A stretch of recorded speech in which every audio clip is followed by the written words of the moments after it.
تمیز مارکیٹ میں کیا ہوتی جا رہی ہے؟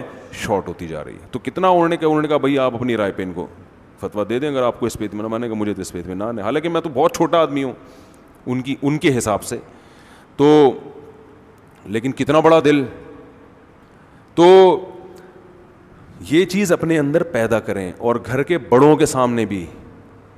جب آپ کے ابا کوئی بات جذباتی ہو رہے ہیں, کسی بات پہ دلائل دے رہے ہیں, اور آپ کو لگتا ہے کہ ابا کے دلائل کمزور ہیں, تو محبت سے آپ نے ابا کو دلائل سے ایک دفعہ جواب دے دیا, نہیں والد صاحب, ڈیڈی, پاپا دیکھیے یہ یوں ہے. وہ کہہ رہے ہیں نہیں یوں ہے, پھر 2 دفعہ 3 دفعہ ہو گیا, اب چپ. تھوپنا نہیں ہے, نہیں یہ ابا کو تو عقل ہی نہیں ہے یار, ابا کو بات سمجھاؤ, ان کو سمجھ میں نہیں آتی.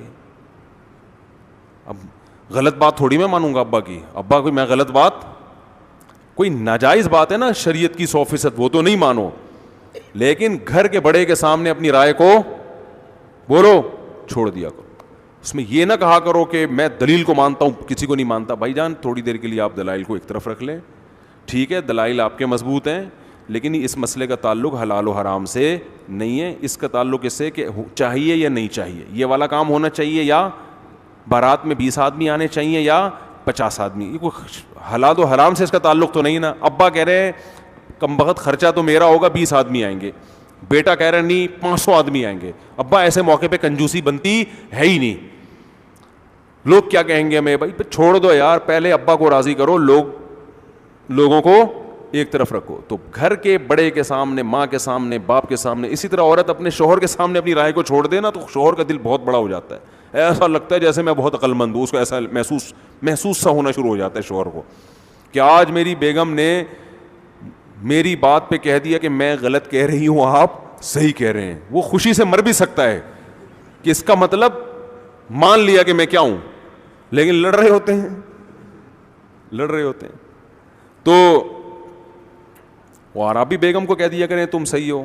لیکن اگر دونوں ہی ہٹ دھرم ہیں تو ہتھیار کس کو ڈال دینے چاہیے؟ عورت کو کہ یار سربراہ ہے گھر کا, بڑا ہے, تھوڑا ادب تمیز کر لو, اس سے کتنے سارے فائدے اٹھا رہی ہوں میں, مان لو چلو خوش کرنے کے لیے اوپر سے بول دو آپ بہت اچھے ہیں. دل تو نہیں چاہ رہا بولنے کا, لیکن آپ بول دو. میں اس وقت جو چیز کی سب سے زیادہ کمی محسوس کر رہا ہوں گھروں کے اندر, بڑوں کا ادب اور تمیز. خط میٹ کا جواب کس سے دیا جا رہا ہے؟ پتھر سے. اور اس کو سمجھا جاتا ہے دلائل کو مانتے ہیں ہم, کسی شخصیت پرستی میں مبتلا نہیں ہے. بدتمیزی کو شخصیت پرستی نہیں کہتے, بدتمیزی کو شخصیت پرستی نہیں کہتے. کسی عالم کی بات آئے اور فوراً اس کی بات پہ رد کر دینا کہ دلیل کے خلاف ہے, میں نہیں مانتا. اگر واقعی دلیل کے خلاف ہے تو اس طریقے سے رد مت کرو, اس طریقے سے رد مت کرو. آپ بولو کہ بھائی ہو سکتا ہے ان کے پاس کوئی دلیل ہو, لیکن ہمیں بظاہر یہ والی دلیل صحیح معلوم ہوتی ہے, اور وہ بھی غلط نہیں ہے, ہو سکتا ہے ان کے نظر میں یہ مفہوم ہو. حضرت مولانا شریف تھانوی رحمۃ اللہ علیہ پر کسی نے کفر کا فتویٰ لگا دیا, تو کسی نے کہا حضرت وہ اتنے بڑے عالم ہیں, آپ پہ کفر کا فتویٰ لگا دیا. انہوں نے کہا کہ بھائی وہ میری بات کا انہوں نے یہ مفہوم لیا ہوگا, اور یہ والا مفہوم تو کفریہ ہی بنتا ہے. تو ان میں چونکہ اس طرح کے الفاظ مجھے پورے یاد بھی نہیں, چونکہ غیرت حمیت ان میں کفر کے معاملے میں بہت زیادہ ہے, تو وہ ذرا جذباتی ہو گئے. کیسی اچھی مجھے پورے الفاظ ان کے یاد نہیں ہیں, لیکن انہوں نے اس کی بھی کیا کر لی, تعویل کر لی. تو پازیٹیو سوچ پیدا کرنے کے لیے بڑا قربانی دینی پڑتی ہے, لیکن ایک دفعہ جب پیدا ہو گئی خدا کی قسم زندگی کا مزہ آ جاتا ہے. ایسے آدمی سے کہ منہ سے پھول جھڑتے ہیں, خیریں پھیلتی ہیں. تو بحث میں ایک دوسرے کی رائے کا احترام, گھر میں بڑے ہیں تو اپنی رائے کو ان کی رائے کے آگے قربان کرو, یہ کرنا پڑے گا آپ کو. اور اس کا پتہ ہے نقد فائدہ کیا ہوگا, جب آپ بڑے ہو جاؤ گے نا تو آپ کے چھوٹے بھی یہی کام کریں گے. گھر میں آپ باپ بن کے رہو گے. اگر آپ نے ابھی اپنے ابا کا باپ بننے کی کوشش کی تو کل آپ کی اولاد نہیں بلکہ آپ کا باپ بنے گی. وہ سمجھتے ہو؟ اگر خاتون نے ابھی اپنے آپ کو شوہر کا فرما بردار بنانے کی کوشش نہیں کی, اپنے آپ کو ان کا فرما بلکہ شوہر کو غلام بنانے کی کوشش کی, تو آپ کا بیٹا بھی آپ کی بہو کا غلام بنے گا. پھر آپ کیسے کہو گی کہ میری بہو میرے بیٹے کا احترام نہیں کرتی؟ سمجھتے ہو؟ تو یہ مارکیٹ میں یہ ہو رہا ہے. تمیز, احترام, علماء کا احترام کرو, ان کے سب باز کر رہے ہو تو بھائی اپنی رائے کو ان کی رائے کے آگے چھوڑ دیا کرو.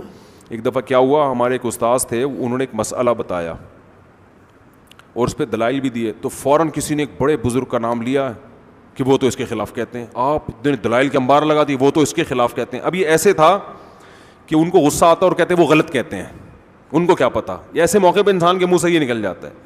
لیکن میں نے دیکھا میرے استاد کو غصہ آیا, انہوں نے کہا میں دلائل پہ دلائل دے رہا ہوں, ایسے موقع پہ نام لے کے یہ کہہ دینا کہ وہ تو اس کے خلاف کہتے ہیں, اس کا مطلب آپ میری زبان سے ان کی توہین نکلوانا چاہتے ہو.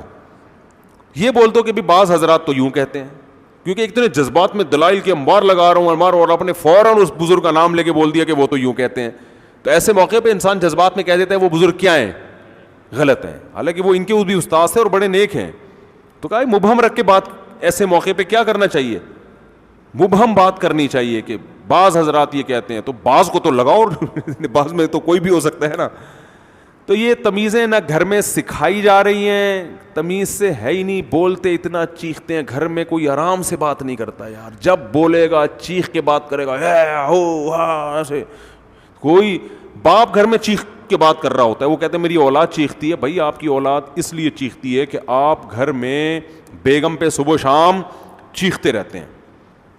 آپ بچوں کو جتنا بھی سکھائیں نا کہ آہستہ آہستہ آہستہ, لیکن جب آپ کو غصہ ہوتا ہے تو آپ دو فٹ اچھلتے ہیں, تو بچے آہستہ نہیں بولیں گے. تو یہ تو قرآن کا حکم ہے, ان انکر الاصوات لصوت الحمیر.